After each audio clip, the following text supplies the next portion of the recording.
মই ডিব্ৰুগড়বাসী ৰাইজক অত্যন্ত বিনম্ৰতাৰে সৈতে জনাব বিচাৰিছো যে অহা 30 জানুৱাৰী তাৰিখে ভাৰতৰ কেন্দ্ৰীয় গৃহমন্ত্ৰী অমিত শ্বাহ ডাঙৰীয়াই ডিব্ৰুগড়ত ৰাজ্যৰ অসম বিধানসভাৰ চৌহদৰ আধাৰশিলা স্থাপন কৰিব।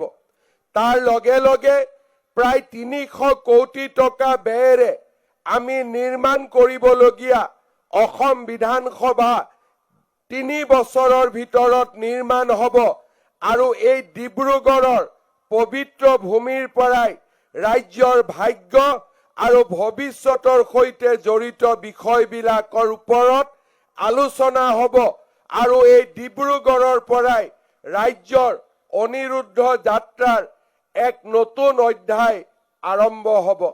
মই ডিব্ৰুগড়বাসী ৰাইজক অহা 30 জানুৱাৰী তাৰিখৰ অনুষ্ঠানত যোগদান কৰাৰ বাবে বিনম্ৰতাৰে সৈতে আহ্বান জনাম।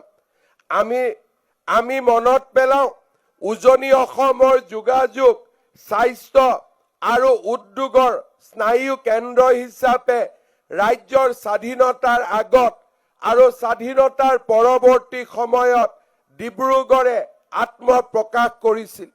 1852 চনত ব্ৰিটিছে ডিব্ৰুগড়ক ব্ৰহ্মপুত্ৰৰ যোগেদি কলিকতা আৰু চিটাগং বন্দৰৰ সৈতে সংযোগ কৰিছিল। 19বিংশ শতিকাত ডিব্ৰুগড়ে ৰেল মানচিত্ৰত স্থান লাভ কৰিছিল।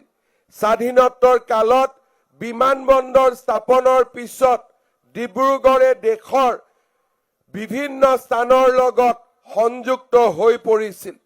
ডিব্ৰুগড় জিলাই অসমৰ অৰ্থনৈতিক উন্নয়নত এক বিশাল বৰঙণি আগবঢ়াই আহিছে। উদ্যোগ নগৰী হিচাপে ডিব্ৰুগড়ত কেইবাটাও বিশাল উদ্যোগ প্ৰতিষ্ঠা হৈছে। কেইদিনমান আগতে ভাৰতৰ প্ৰধানমন্ত্ৰী ডাঙৰীয়াই আমাৰ ডিব্ৰুগড় জিলাত 12 লাখ মেট্ৰিক টনৰ ইউৰিয়া আৰু এমনিয়া সাৰ কাৰখানাৰ আধাৰশিলা স্থাপন কৰি ডিব্ৰুগড়ৰ ঔদ্যোগিক পৰিচয়ক আৰু এবাৰ আগুৱাই লৈ গ'ল। ডিব্ৰুগড়ক আমি আনুষ্ঠানিকভাৱে অসমৰ দ্বিতীয় ৰাজধানী হিচাপে ঘোষণা কৰাৰ মাত্ৰ কেইদিনমানৰ ভিতৰতেই বিধানসভাৰ চৌহদ নিৰ্মাণৰ প্ৰচেষ্টাই আমাৰ যি লক্ষ্য সেই লক্ষ্যক বহুদূৰ আগুৱাই লৈ গ'ল।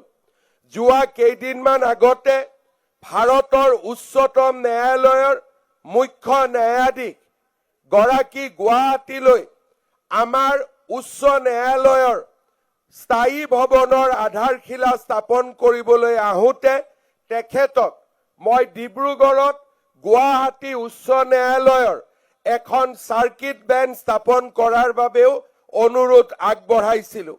মই বিশ্বাস কৰোঁ ডিব্ৰুগড়ত মুখ্যমন্ত্ৰীৰ সচিবালয়, অসম বিধানসভাৰ চৌহদ আৰু আমি খুব সোনকালে ডিব্ৰুগড়ত উচ্চ ন্যায়ালয়ৰ চাৰ্কিট বেঞ্চ স্থাপন কৰিবলৈ আমি নিশ্চিতভাৱে সক্ষম হ'ম। তাক মই দৃঢ়তাৰে সৈতে বিশ্বাস কৰোঁ।